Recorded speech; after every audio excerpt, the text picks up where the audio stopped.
work in retail, so that's always a bit of a roller coaster ride. It's been super competitive. Yeah. People are way more considered about what they're spending their money on. We know that without having a physical store, it's difficult to build an emotional connection. So what are some of the strategies that the Iconic or any of the e-commerce brands can use when they're actually building an emotional connection with the consumer? How does loyalty look like in 2025? Yeah. Is it just about points and perks or something more?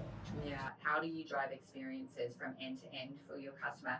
How do you connect them with one another so that they really feel part of something way bigger than just themselves? For sure. And how then do you engage them to keep coming back and obviously spending more often and more in terms of basket size? You know, once they become loyalists, they're actually doing half the marketing for you. Hello everyone, welcome to the 4th episode of Charcha by Mithali, and today I have with me one of the most inspiring women I've met, Joanna Robinson, the Chief Marketing Officer of The Iconic, one of the leading lifestyle e-commerce platforms across Australia and New Zealand. Joanna, welcome to the 4th episode of Charcha by Mithali. Thank you so much for having me. It's a pleasure. I'm glad you're here and thank you for sparing the time. I really, really appreciate it. With approximately 30 years of experience in marketing, Joanna's journey spans across one of the most iconic global brands from P&G, Johnson & Johnson, Unilever to Estee Lauder, Chatime and many more, and now The Iconic. Now The Iconic. She's also been teaching marketing at university level, shaping not just brands but future marketers too. So that's amazing, Joanna. I love that. How have you been? I've been good. I work in retail, so that's always a bit of a roller coaster ride. We're either high-fiving or having emergency crisis meetings, but For sure. we're having a pretty good year at The Iconic, so that's always good. That's amazing. It's fun. It's fun. You work with us. It's fun. Yeah. It's fun to come to work. I mean, I remember when I was interning at The Iconic as the brand partnerships intern, it was just, post-COVID, everything was settling down. I think it was just 2024, but everything was settling down and everyone was coming back on track. The customers were returning. That's right. So that's when I think we were picking up the pace, but now I'm glad to hear it's been going really well. We picked it up a bit, which is always good. That's amazing. So I would love to start talking about you regarding e-commerce marketing and how the consumers are, shaping the world of e-commerce and obviously linking it back to consumer marketing. So God, well, I think that's a great question. I always like to think about the fact I'm now in a pure play online, so a pure e-com, but I've done omni-channel for a very long time and across many different industries, as you articulated. So I think the challenge with an e-com is that you don't have the benefit of foot traffic. For sure. So you actually have to work really hard to get customers to kind of come into your front door, so to speak. So one of the ways effectively to do that is paid media, your paid performance budget, but then the other is to make sure, so it's always about acquisition and retention. So it's about acquiring as many customers as possible, but then the holy grail is how do you actually, then push them down the retention funnel, give them a great experience, get them coming back more often, all the way down the bottom to loyalty. Really the holy grail of customers is to make sure that you build loyalists who are going to be the ones that not only become brand ambassadors for your brand, but commercially they're the ones that are really driving that kind of repurchase and ASP and basket size. So look, I think you're absolutely right. When you were working with us, I think we were still kind of navigating out of into the new world post-COVID. For sure. We as an e-com, we really kind of rode the tailwinds of everything locked down because, of course, people couldn't go into physical retail environments, and that meant they could only really shop online. Yeah. We did really well in terms of activewear, at-home activewear and loungewear. I think, though, probably we rested a little bit on our laurels. I don't think we really understood that whilst we were kind of riding those tail waves, some of our omni-channel competitors were upping the ante on their e-com proposition. Okay. So when the world resurfaced out of COVID, some of our competitors had got really good at their e-com proposition. So that made it a very competitive market. Yeah. At the same time, we had the likes of Temu and Shein and Amazon launching into the market, who are Goliaths in terms of the money that they have to spend and really kind of went about kind of aggressively buying up market share and really making an entrance in this market. So it's been super competitive. Yeah. And I think one of the ways of making sure that you are attracting a customer and keeping a customer is to really make sure that you stand for something that's way more than just the products and services For sure. that you sell. That Yeah. you actually have to develop a brand that will resonate with them in an emotional level. Yeah, for sure. I mean, obviously, there's no comparison if you compare Shein, Temu to the Iconic, naturally. But if we look at, there are some of the cheap alternatives available, Temu and Shein Yes. as well, Yeah. where the Iconic is obviously on the upper end and, it has luxury brands as well.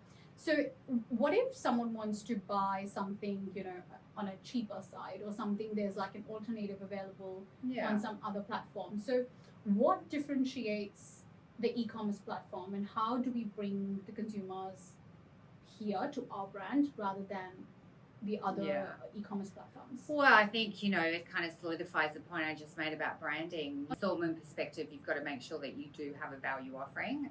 Sure. Particularly, we talk about cozy lids that come and the ability for people to spend has been absolutely squeezed in this environment. People are way more considered about what they're spending their money on.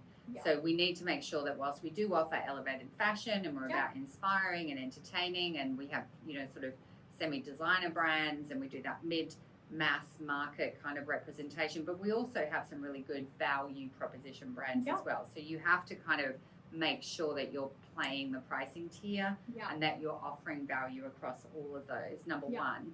Number two, and obviously we have a very wide assortment in terms of choice, so you've got to make sure it's the right price strategy, but then you've got to make sure that for your core customers that you've got an assortment that will really appeal to them.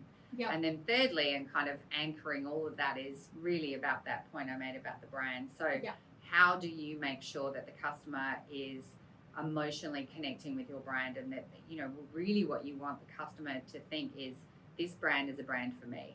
It really gets me, it delivers a great experience, but it really understands me beyond just being a demographic. So it's not about the age group or the demographic that you sit in. It's about what your aspirations and wants and needs are in life, and how do you as a brand show up and deliver to that in a way that's really personalized for that customer. Yeah, I love that. Thank you.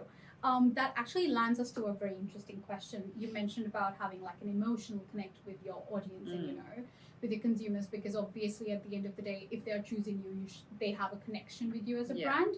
So we know that without having a physical store, it's difficult to build an emotional connection. So what are some of the strategies that the Iconic or any of the e-commerce brands can use when they're actually building an emotional connection with the consumer?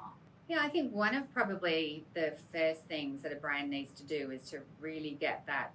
We talk about the 5 Ps. So I came out of FMCG, which, was the 4 Ps have been around forever. But the 5th P is around proposition. So what do you actually stand for? And I think too many businesses probably ignore that one. The holy grail, I think if you can really get into, well, what is the brand really about? I think, for example, within the Iconic, when we launched initially 14 years ago, we were all about disruption and convenience. We could deliver and still can. One of our USPs is the 3-hour delivery and fast free return. So we make it really convenient for our customers, and that's still very important in terms of the USPs that we offer. But beyond that, the Iconic is iconic in name and stature, and I think we kind of had done a lot around launching into the market and really kind of disrupting and innovating and pushing the envelope. And that's really what we stood for a long time. And I think, I remember people being obsessed. I've had many teams of very, young females who would all be obsessed with the Iconic and all getting their stuff delivered to the office. And, it was all really exciting. And that was really what our brand was about. And I think when I took over the brand and the customer and the marketing, 2.5 years ago, the Iconic was still this beautiful brand, but we just stopped reminding people what it was about. So we just went back to the drawing board and went back to all the branding work and all the understanding of the customers that we've done, and kind of really reestablished. It was a re-announcement strategy in the market. It was not changing anything about the Iconic. It was simply bringing it back up to the surface and landing it in a way that simply reminded people of what the Iconic was and the DNA from which we came. And we were lucky enough to work with Dentsu Creative, as our creative agency, and we did a master brand platform which is called Got Got You Looking. Love And the that. whole idea was just to get people looking again, Yeah. to get people thinking about the iconic, to get people looking and understanding what the iconic really stood for. And it wasn't about, we were kind of showcasing the breadth of the categories because we have 6 categories, but it wasn't a product play, it was a brand awareness play, top of funnel brand awareness play. Yeah, I love that. That's great. Thank you for sharing that. So I've got a scenario for you. So I think a lot of us can relate to that. So if I go and buy a dress online, it doesn't quite fit right to me, so I eventually return it. 2 days later, I see a similar one on a different platform with maybe shipping obviously within a day or at a better discount, and I just switch to that platform. So this is like a very common consumer behavior, and today consumer is shifting their choices really quick. Yeah. And returns are easy, convenience is the king, right? Yeah. So, but at the end of the day, the main purpose of the brand is to bring back their consumers, obviously loyalty. Yeah. How does loyalty look like in 2025? Yeah. Is it just about points and perks or something more to it? Yeah. I think it's always a combination of both. When you work in retail, there does need to be a bit about points and perks. We're actually a lot more segmented in terms of how we do the vouchers now. I think we used to do a lot more of a kind of spray and pray. Yeah. But I think you've got to really kind of make sure it's that personalization element. We have a lot of data that enables us to really kind of segment our audience and go after them, because what you don't want to do is polarize people where you're sending messages that aren't relevant to them. Yeah, for So sure. I think the segmentation and personalization is super crucial for loyalty. Yeah. And then it's about, I think, loyalty is, we talk a lot about brand being around the emotional connection. Loyalty is that on steroids. So it needs to be, you're building community. It's really leaning into experience. It's got to be much more than just offering a value play or a discount voucher. Yes, they're important in retail and customers love them, but they're kind of a baseline. Yeah. It's about how can you, whether we're taking advantage of some of the amazing partners that we have, the brand partners. Yeah. We're doing a lot in the community space and the wellness space at the moment, and we do, Nike or Adidas wellness events, and the community engagement that we get with those and the people that are signing up, and then the user-generated content that comes off the back of that.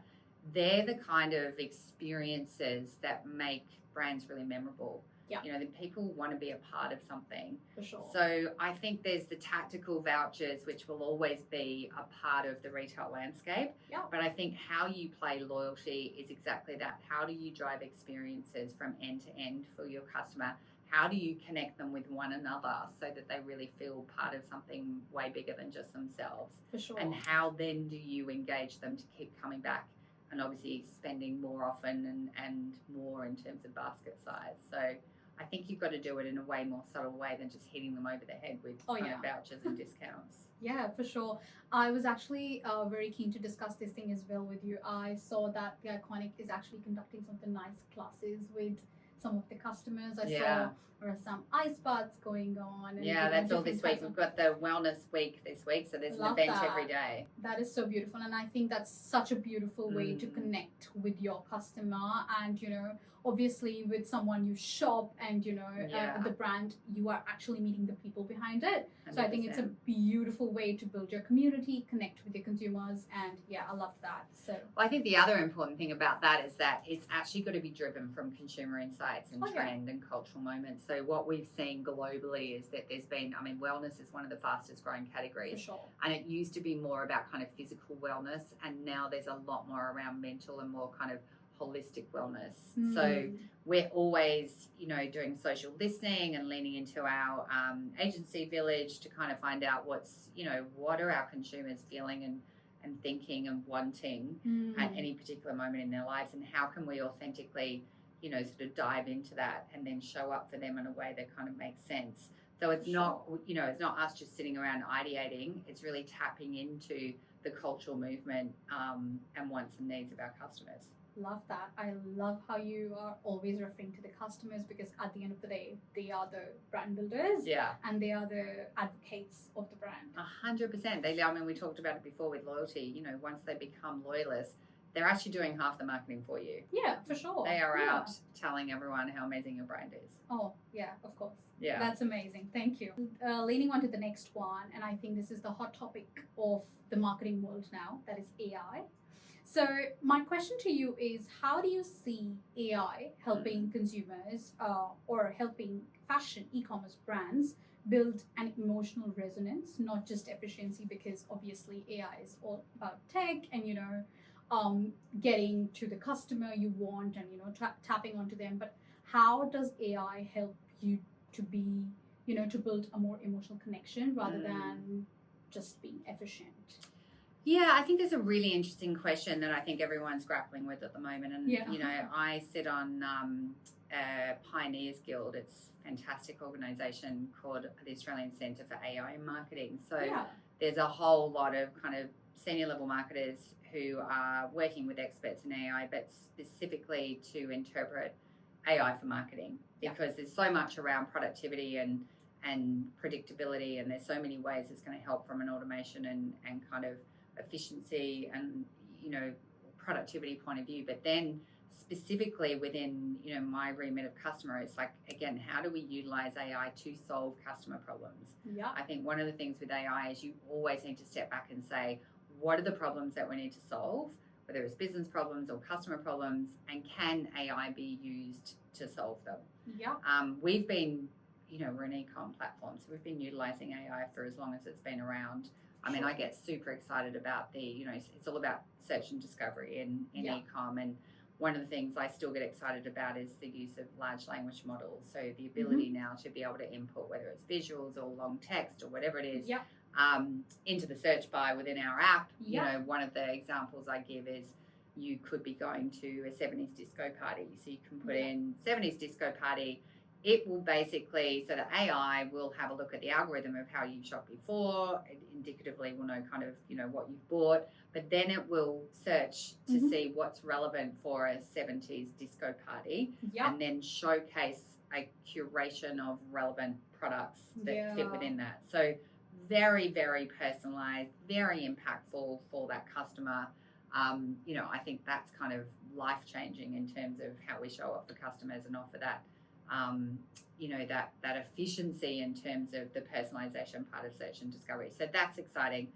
I think on the other side, my theory on AI is that I do think the world is going to become more strategic and more creative. For sure. Because I think when you actually do get the machines doing all of the number crunching, that will free up humans to then ingest that and go, what do we do with that? I always call it the so what.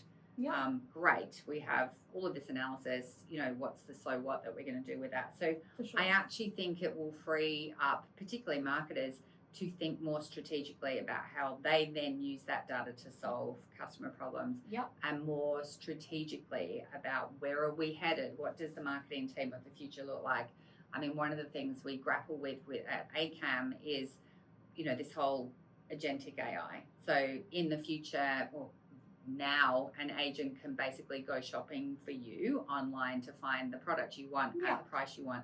It will then let you know that it's found it, and you as the human can then say, yes, go ahead and purchase that. So for marketers of the future, are we targeting humans or machines, or indeed a hybrid of both? And what does that look like? Because how do you ultimately emotionally connect with a machine versus a human? For sure. There's so many unanswered questions, and it's super exciting. And then I think because we sit in fashion, it's also about how do we utilize AI on the front of making us more creative. The fact now that we can do a shoot and do 10 different backgrounds. The fact now that you can AI enabled, so you and I could feed in pictures of ourselves and we will, the machine will then be able to feed back to you exactly how products look on you. Amazon and Google and everyone's exploring that. I mean, it's super exciting. But I think equally it's about where I think there's going to be sort of the compelling part for brands is who gets the combination right, or the balance right, of when to use AI and how to be transparent around that, because customers will want to know, but then also when to use humans. Oh, for sure. You know, like let's make sure that there's a really good balance of both, and let's be transparent about how we're utilizing both for the benefit of the customer. For sure. Do you ever get scared of AI? I don't get scared, but I have been. I think it's super exciting, but I have been listening to a lot of podcasts around some of the people who were actually the inventors of AI. Yeah. And they are saying there is a dark side to it. Oh, yeah, for sure. And I think the scary thing, whilst it's fantastic in terms of the productivity and, you know, the creativity and the strategic and all of that stuff is going to be amazing and is already amazing, the kind of, I guess, more concerning part that I think governments probably need to be looking at more closely is what is the impact on us as a human race? Yeah. How do we absorb AI and machines into our world as humans? Yeah. And I'm not sure that governments are necessarily taking, they're not kind of on the forefront of that. Yep. So that concerns me a bit. I think there's going to be dark and light as there is to everything. Of course. And the more we can I love listening to futurists about what does it look like, because the future is here. It is. 100%. You know, so it's exciting, but also a little bit worrying in certain aspects of it. Yeah, for sure. Because I was just going through some of the examples, and I saw that Farfetch is taking luxury e-commerce marketing, and you know they've layered tech over it, and they're using AI to recommend the looks like you know the fashion brands do, and obviously based on their mood boards and their browsing history, they're recommending looks to their customers. So these things actually very interest me, because I think that's how tech is being used to help consumers know more and you know explore more. So well, and in a very personalized way. Oh yeah, I mean, for sure. You know what I love. We just did a survey recently because we have what's called the inner circle, which is 30,000 iconic customers that are very happy to give us their feedback, which is great. So we do a lot of surveys with them, and one of the things that came up just recently, we also bring them in and do in real life consumer focus groups, which I love. And one of the things that came out is, you know, customers will actually use the word personalization now. Now, 5 minutes ago, they didn't know what that was. They did know that they wanted, whether it was advertising or, you know, sort of EDMs, whatever it was, they wanted it to kind of be relevant to them. Yeah. But they weren't using the word personalization. And we're now seeing it play out in terms of surveys and focus groups where they're saying, I want the content to be personalized to me. Oh, yeah. And I think that's super powerful. That's such a great insight. So whether that is, you know, we have the daily and wear it with, which means if you're buying, you know, a jumper, for example, we will surface up to you what we think that would go with that jumper. Oh, yeah. And it's based on the algorithms of how you've shopped previously. So super personalized, super compelling, you know, super powerful. That's amazing. I'm glad to hear that the Iconic is doing that, because I think that's the future and that's what every customer wants, personalization. Yeah, for sure. Okay, that's one. We come to one of the last big questions that I would ask you. So if you had to place one bet on where e-commerce industry or e-commerce marketing is going in the next 3 to 5 years, what's the shift brands are preparing for now? Look, I think, you know, we've kind of touched on it. It's definitely going to be who utilizes AI in the right way. Yeah. How do they utilize it? How do they get that balance of human and AI? You know, because that's going to be a constant battle. For sure. And then there's the ethics layer to all of that. So it's about how are we going to make sure that we're also very transparent and authentic and open with our customers, because customers are, what I find, you know, the human race is pretty reticent to change as a race. You know, you get individuals that are change agents, of course, but generally humans don't like change. So what we're seeing is a real pushback. You can see it already. There's a couple of brands that utilize AI models. For sure. They've been quite transparent and open about it, but you get on Reddit channels and you can see that it's really polarizing people. And I think AI is here to stay. But I think we as brands need to listen to our customers and take them on the journey. And be very authentic and open, and you know, it's all about trust. You know, if you don't have trust as a brand with your customers, you've got nothing. Oh, 100%. So in this journey, you've got to really make sure that you are leaning into being honest and transparent with them, and not ruining the trust that you have with them. So I think whichever brands get that right over the next 3 to 5 years, we're going to be sitting in a very different world. Love that. Thank you so much. Now, I wanted to ask one more question that you want to give to all the future marketers, or, everyone who's, getting into this industry, who wants to work in marketing, or someone who wants to pursue like a master's in marketing like I did here.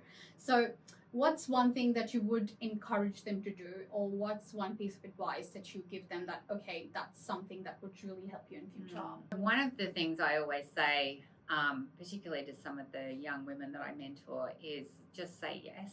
Oh, yes. I think you should constantly in life be looking to better yourself. Oh, yeah, for sure. All the time. And I think have a growth mindset Yeah. and grab opportunities Yeah. and really lean into them and make the most of them. And don't try and ask, what does that mean in terms of, does it change your title, or do you get more money? Yeah. Like I just said yes to a lot of stuff, and it's taken me all over the world. I love what I do. I'm really passionate about it. But it came off the back of just saying, I can do that. Yeah. If they were, if whatever business I was working for was leaning into a new opportunity or a new business segment or whatever it was, if they wanted people to lead that or to be involved, I was like, I can do that. Even if I didn't know how to do it, I was like, I'll find out how to do it. So I think attitudinally, it's important for your brand to be seen as someone who just wants to show up and give it a really good hot go. But also I think that's how you personally will keep growing. Oh, yeah. And I think no matter what level or what age, we can always keep challenging ourselves and growing from that. 100%. Thank you so much. I remember when I was at the Iconic, this was one of the advice that you gave me as well. Just keep saying yes to every opportunity. Yeah. And I think I try my level best to do that. And thank you. I hope everyone who's listening to us or watching us, goes by this rule in their life. And I think, be it any industry, this is really important to say yes and just show up. Yeah, fantastic. Amazing. Thank you so much, Joanna. Thank you, It was lovely to have you, and you were phenomenal. Thank you so much. Such a pleasure. I love watching you drive your career. So any way that I can help, I'm very happy to do so. Thank you so much. Really appreciate it. Thank you. Thank you.